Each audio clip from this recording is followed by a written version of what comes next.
8. O Evangelho da Verdade. Eu sou o Senhor teu Deus, não há outro Deus. Manda saber, pensar, sentir e agir na consciência do princípio único e suas leis fundamentais, eternas, perfeitas e imutáveis, acima de milagres, mistérios, enigmas, fingimentos, simulações, etc. Não farás imagens quaisquer para as adorar. Sendo o princípio único, espírito e verdade, assim deve ser conhecido e vivido por suas centelhas emanadas. No espaço e no tempo, desabrochando as virtudes divinas, toda centelha aprenderá a cumprir a vontade de Deus até atingir a colimação total. Não pronunciarás em vão o nome de Deus. Contém este mandamento a mesma advertência do segundo, e como todo erro demanda reajuste, bom é que se não erre, para não ter que pagar. Por cima da lei, ninguém passará. Terás um dia na semana para descanso e recolhimento.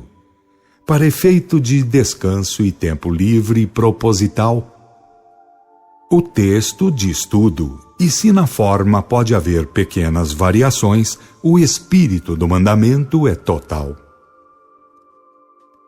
Honrarás pai e mãe. Nenhuma instituição dita humana é maior do que a família, e o mandamento manda honrar a base da mesma. A família, muito mais, no processo de crescimento dos espíritos, ou de volta à união divina, do que podem conceber os homens. Entre pais e filhos, o dever de harmonia é profundamente significativo, e no espaço e no tempo, o mandamento será plenamente executado. O bom discípulo espera orando e vigiando em todos os sentidos, em todas as práticas da vida. Não matarás. O sexto mandamento virá a ter, através dos tempos ou da evolução humana, execução total.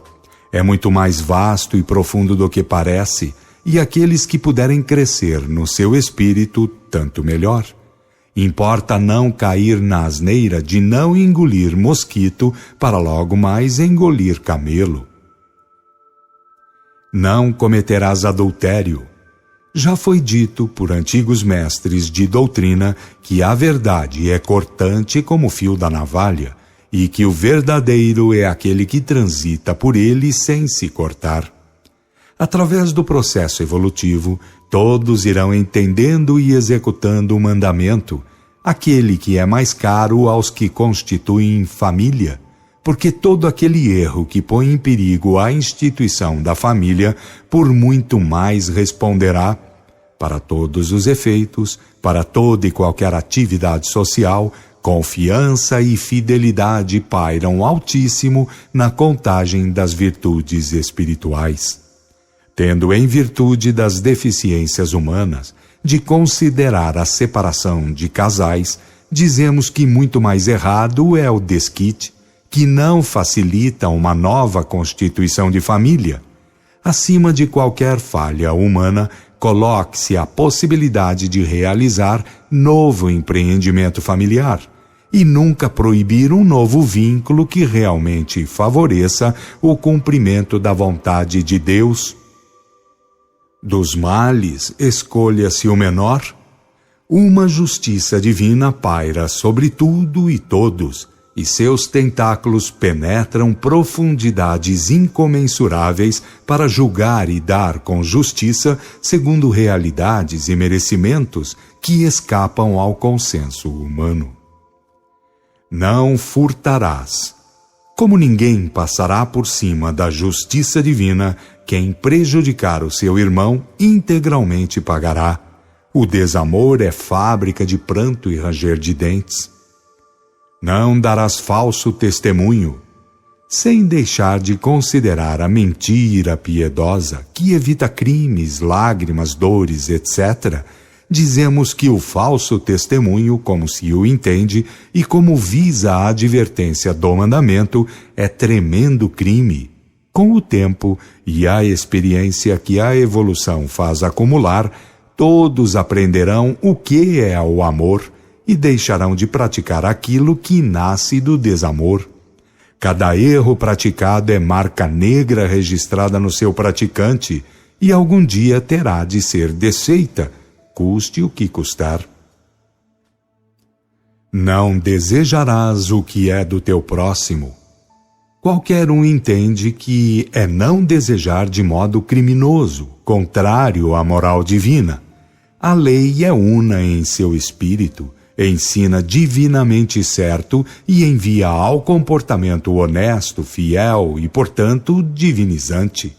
Porque a justiça divina faz resgatar, nas trevas tenebrosas da subcrosta, nos umbrais, nas vidas de dolorosas expiações, por doenças e aleijumes terríveis, cortantes abalos morais e incontáveis outros recursos que lhe estão ao dispor. Convém considerar também que, enquanto o devedor é obrigado a empregar tempo em terríveis purgações, nas trevas do mundo espiritual e em contínuas encarnações cruciantes, não está aproveitando o mesmo tempo em condições felizes, com fartos acúmulos de valores positivos autocristificadores. Qual a significação do verbo modelo? Nenhum vulto iniciático foi prometido como ele, ninguém foi tão esperado, ninguém foi anunciado como ele na hora de encarnar. Como foi anunciado, não nasceu de homem e passou pelo mundo com os dons do Espírito Santo sem medida. Produziu grandiosos feitos mediúnicos, ou em virtude dos dons do Espírito Santo. Prometeu não ficar e não ficou no túmulo. Apresentou a ressurreição e o glorioso Pentecostes, a generalização da revelação. Mandou entregar o Apocalipse, o livro dos fatos por vindouros. Depois que ele passou, como foi dito que aconteceria, carradas de pedradas contraditórias, de corrupções e blasfêmias inundaram o mundo em seu nome. Saber o que é a doutrina do caminho, que é de Deus, que ele apenas transmitiu, sem saber o que ele representou e representa, é impossível, porque ele representa a lei vivida, o espírito e a matéria derivando de Deus e retornando a Deus, e os dons do Espírito Santo cultivados e generalizados com esplendorosa grandeza. Ele não veio fundar religião alguma, porque simplesmente veio como alfa e ômega, viver o programa divino. Leia cada um o que abaixo vai escrito para saber como agir ou se livrar de muitíssimas porcarias, de encarnados e desencarnados. Porque a lei que ele viveu, a realidade que ele representou e representa, e os dons do Espírito Santo que ele tão divinamente cultivou e generalizou, não dependem de homens, encarnados ou desencarnados, mesmo porque ninguém irá trazer outra lei de Deus, não virá outro verbo exemplar, nem ninguém irá fabricar outros dons do Espírito Santo. 1. Por que era de antes de haver mundo? Em primeiro lugar, o Espírito é mais do que a matéria, no plano chamado relativo, erradamente chamado criação, porque a realidade é emanação do próprio princípio, ou Deus, ou Pai Divino. Como poderia ser emanado junto com o mundo que começa na luz divina, por adensamento dela e dos demais elementos seguintes, aquele que foi comandante das legiões espirituais, que agiram para ver o adensamento dos elementos e posteriormente foram ativando leis e elementos como ainda ativam no planeta e na humanidade? Não deveria ser de antes e com os méritos hierárquicos intrínsecos? E não teria de agir através de escalões compostos de agentes de variantes níveis em hierarquia e competências científicas, técnicas e intelectuais? 2. Por quê? Foi profetizado muitos séculos antes de encarnar? Em primeiro lugar, importa considerar o ministério da revelação, da graça consoladora, que, embora funcionando nas doutrinas secretas ou nos oráculos em caráter esotérico, nunca deixou de ser e funcionar. A seguir, entenda-se que há um programa divino em marcha, uma realidade bíblico-profética, um segmento, e que a administração planetária jamais deixou de assinalar essa realidade aos filhos de Deus. 3. Porque, na hora de encarnar, foi anunciado pelo anjo ou mensageiro Gabriel? Mais uma vez funcionando como toda a Bíblia registra a revelação, a comunicabilidade dos anjos ou espíritos mensageiros, e com mais razão por ser hora histórica da encarnação do verbo construtor que acumularia de verbo exemplar e também de derramador do espírito de dons e sinais sobre toda a carne, como estava prometido no Velho Testamento e como o livro dos Atos registra o cumprimento. 4. Porque foi prometido e aconteceu de não nascer de homem? Um motivo é ser o espírito de antes do corpo, outro de vir o verbo com os dons do Espírito Santo sem medida, outro para dar testemunho dos poderes dos dons do Espírito Santo, outro foi o de marcar tempo e acontecimentos excepcionais na história da humanidade.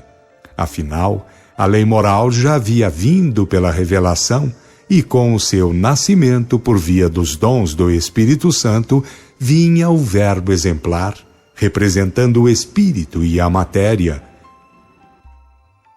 que, tendo origem em Deus, ou princípio, a ele retornam como espírito e verdade. É normal nos verbos exemplares assim nascerem e deixarem túmulos vazios. 5. Por que um profeta afirmou que seria o alvo da contradição humana? Quem quiser encontrará fácil carradas de pedradas contraditórias e, desgraçadamente, cada pedrada petulante, arrogante e blasfema, pretendendo ostentar carradas de justificativas. Observem, só no campo dito mediúnico, quanta porcaria vive pretendendo explicar Jesus. Se nem do indivíduo Jesus sabem coisas respeitáveis, tais apedrejadores, como pretendem saber o que representa o verbo exemplar? 6. Por que obrou grandiosos feitos mediúnicos? Além de fatores de somenos importância, no cômputo hierárquico doutrinário foi a infusão de 2 fatores fundamentais inamovíveis: ter os dons sem medida e ter as legiões angélicas agindo ou subindo e descendo sobre ele. E não vinha ele cumprir a promessa da generalização da revelação? Para que existe o livro dos Atos dos Apóstolos? 7. Por que prometeu não ficar e não ficou no túmulo? Um dos motivos tem fundamento no fato de ser verbo exemplar, representando o espírito e a matéria, que tendo origem no princípio ou Deus, a ele retornarão como espírito e verdade. Quem sabe que o espírito e a matéria dos filhos de Deus são de antes do mundo e marcham no espaço e no tempo para o pós-mundo, deve meditar sobre o fato. Nada foi nem é por acaso no programa divino e nas verdades bíblico-proféticas. Restam outros motivos menores, porém é fácil entender que, havendo intervenção dos dons do Espírito Santo ou mediunidades e das legiões angélicas e do determinismo divino, nenhum fenômeno é impossível. 8. Qual a significação da ressurreição? O verbo modelar e modelador, também qualificado alfa e ômega, ou origem e finalidade, representa tudo, o espírito e a matéria, que tendo nascimento em Deus ou no princípio onipresente, nele movimentam e nele atingem a sagrada finalidade, que é retornar a ele como espírito e verdade. Cumpre entender que até a crucificação tudo foram preparativos e promessas, constituindo a ressurreição o testemunho de todos os motivos iniciáticos, apresentando-se o espírito e a matéria, ou a chamada criação, no seu apogeu realizador, na sua finalidade colimada, ou nos seus objetivos atingidos como prêmio final pelas tarefas desempenhadas. A ressurreição é vitória total, é divinização colimada, é santificação geral. 9. Qual o porquê do Pentecostes? Os 3 fatores fundamentais da doutrina do caminho são a lei moral, o verbo exemplar e os dons do Espírito Santo. Cumpre a revelação que tem por veículo os dons do Espírito Santo ou mediunidades, dar testemunho da lei e do verbo modelo, que são as 2 testemunhas de Deus, fiéis e verdadeiras, como registra o Apocalipse, capítulo 11. Espírito Santo não é terça parte de Deus, nem símbolo dos bons espíritos, nem espírito comunicante. Confundir entre os dons do Espírito Santo ou mediunidades ou carismas com os agentes comunicantes, espíritos ou anjos, melhores ou piores, é ridículo e muito prejudicial. Estudem os textos sobre os dons espirituais, do Velho Testamento ao Apocalipse, e com respeito informem sobre isso aos filhos de Deus, porque todo e qualquer erro contra a graça que veicula a revelação, muito caro virá a custar. 10. Qual a significação do Apocalipse ou livro da Revelação? Com a presença na carne ou no mundo do verbo construtor planetário, para viver a condição de verbo exemplar, representando o espírito e a matéria, que derivam do princípio ou Deus e retornam a Deus ou princípio, como espírito e verdade, também fica no mundo o livro que aponta para o porvir, advertindo contra corrupções, pedradas contraditórias, desvios e abominações, porém também apontando para os tempos e os acontecimentos restauradores. Ignorar o Apocalipse é o mesmo que ignorar todas as verdades bíblico-proféticas. Entretanto, como a verdade é acima de ignorantismos humanos ou de hipocritismos humanos, que importam os esfarrapados palpites humanos? Deixarão de se dar os fatos apocalípticos por causa das estupidezas humanas? A vida de Jesus, o Cristo divino molde, etc. 1.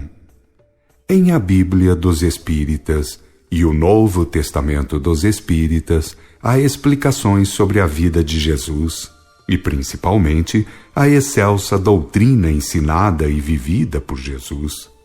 E provam o quanto os religiosismos, que se dizem cristãos, estão longe e fora da excelsa doutrina do caminho. Aquilo que jamais poderia ter sido dito na França, quando foi feita a codificação, está dito nos 2 livros. 2. Há tanta coisa dita sobre Jesus ou sua vida, e há tanto de contradições e absurdos em tais obras, que dizer mais é apenas aumentar a confusão. Entretanto, há sempre quem diga que tal ou qual opinião ou palpite é a verdade verdadeira, É a inteligência do velho ditado: quem o feio ama, bonito acha. 3. Jesus foi anunciado por um período de 3.600 anos antes de nascer. Muitas gerações o pretenderam reconhecer em alguém. 4. A volta de Elias como precursor, a vinda de Jesus e a promessa do derrame de Espírito ou revelação, ou o batismo de Espírito, pertencem a um mesmo tema profético, formam uma unidade temática no Velho Testamento. 5. Como todo o Velho Testamento é filho da revelação, ou comunicabilidade de anjos, espíritos ou almas, ou de homens dotados de faculdades, que assim puderam ter tais contatos, eis que, na hora certa, um espírito chamado Gabriel se comunica com um homem dotado de faculdades e diz que será pai do precursor, do Elias que devia vir antes. 6. O mesmo espírito, ou Gabriel, vai e anuncia a uma jovem, Maria, também dotada de faculdades mediúnicas, proféticas, carismáticas ou teofânicas, e diz que terá de ser mãe de Jesus, o Messias divino molde e batizador em revelação, ou quem deveria generalizar o Consolador, etc. 7.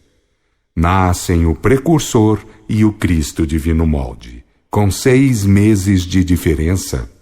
8. Perigando a vida de Jesus, eis que José, sendo um homem dotado de faculdades mediúnicas, por sonho é advertido e foge com a esposa e o filho para o Egito. Entendam como puderem os leitores, mas Jesus não só nasceu por obra mediúnica, assim como seu corpo se desfez igualmente por obra mediúnica. 9. Em tempo certo, tendo passado o perigo, o mesmo médium, ou seja, José, é avisado por meio de sonho e voltam todos para a Palestina. 10. Importa que leiam bem tudo o que há escrito no Evangelho segundo Lucas, capítulo 2, isto é, o que disse o médium Simeão no templo a respeito de todas as contradições que se levantariam no mundo sobre Jesus e sua obra messiânica, isto é, leiam e tenham em conta, porque quase 2000 anos são passados e o amontoado de contradições é imenso e barulhento. 11. João Batista, cujos pais eram velhíssimos, foi mandado para um cenáculo essênico, ou de profetas de Israel, nas margens do Lago Morto, nas fronteiras do Egito. O essenismo data de remotos tempos, pois derivou dos nazireus, ou daqueles que não cortavam barba e cabelo, como devotados ao Senhor, ou culto mediúnico, ou profético. Leiam o que vai no capítulo 6 do livro de Números. Repito que a chamada seita dos essênios foi organizada pelos cultivadores da revelação, das faculdades mediúnicas, em defesa desse mesmo culto, porque os padres levitas tudo faziam para os liquidar, inimigos que sempre foram da verdade. O vidente Samuel foi um grande reorganizador desse culto, e tudo foi marchando entre muitas lutas, como Jesus afirmou mais tarde. Porque os levitas tudo fizeram, sempre, para matar os profetas e acabar com o cultivo da revelação, do Consolador, que era então culto esotérico ou oculto. 12. Por ser filho primogênito e ter de passar pelo fato, Jesus ficou com os pais e familiares até 12 anos, e ser então apresentado aos doutores da lei, como era comum aos primogênitos, porque pretendiam descobrir o Messias esperado, ou de longos séculos prometido por Deus. 13. Aos 12 anos e meio, Jesus foi para o cenáculo do Mar Morto, também conhecido como de Essênios, ou dos profetas de Israel, sempre perseguidos de morte pelos levitas, pois estes viviam de mercadejar políticas, simulações, engodos e malícias, etc. 14.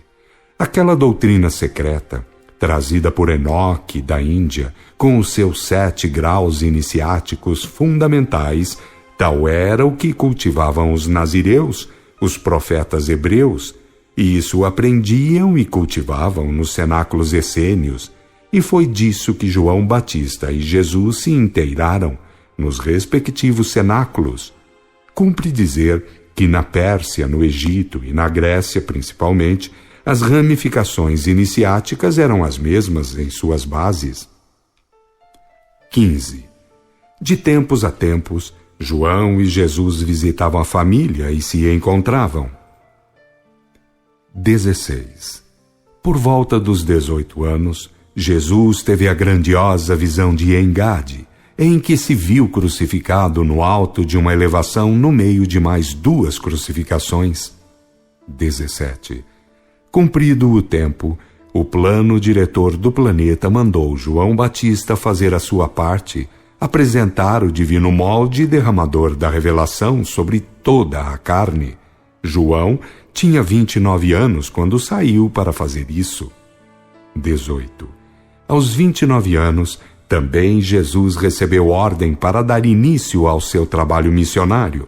Foi à procura de João, porque um fato mediúnico de importância capital tinha de acontecer, na hora do batismo, como aconteceu.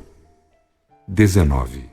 Com o espírito de dons e sinais sem medida, ou diremos agora médium completo, Jesus foi produzindo fenômenos maravilhosos, tão maravilhosos que em nossos dias espíritos encarnados e desencarnados vivem pondo em dúvida, caindo em tremendas e bastante feias contradições.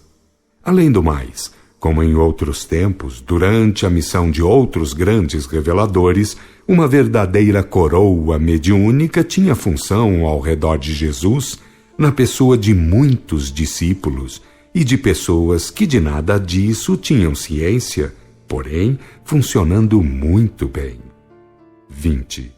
A vida de Jesus foi a vida do espírito que ele era, do Cristo planetário e do modelo de conduta que deveria ficar sendo, além de cumprir a promessa da generalização da revelação ou o ministério do Consolador.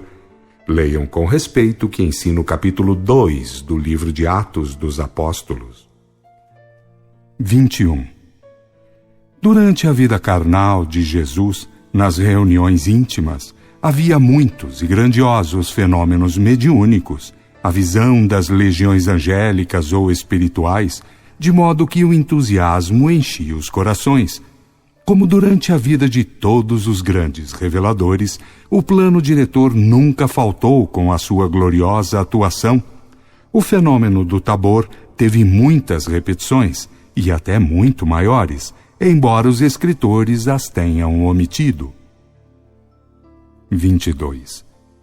Depois da crucificação, com aquilo que o livro dos Atos relata, o batismo de espírito ou revelação, de caráter público, porque assim convinha acontecer, tudo voltou a ser entusiasmo entre os discípulos e familiares de Jesus. E onde quer que os seguidores de Jesus fossem, as manifestações mediúnicas tinham suas atividades em função, porque a excelsa doutrina foi deixada viva na revelação. 23. Paulo foi o grande propagandista do batismo de Espírito, ou da revelação generalizada por Jesus. Leiam com inteligência e honestidade as suas cartas, que das faculdades e dos trabalhos mediúnicos muito ele fala. O mais cheio de dons espirituais que era, deu tudo pela excelsa doutrina do caminho. 24. Moisés recebeu a lei de Deus por via mediúnica. Os profetas foram médiuns, e Jesus tudo fez tendo os anjos ou espíritos ao seu redor. Leiam a lei de Deus, os textos que provam o que Jesus tinha de deixar no mundo, e procurem fazer tudo como eles fizeram. porque os inimigos da lei de Deus e dos exemplos de Jesus serão arrasados nos devidos tempos.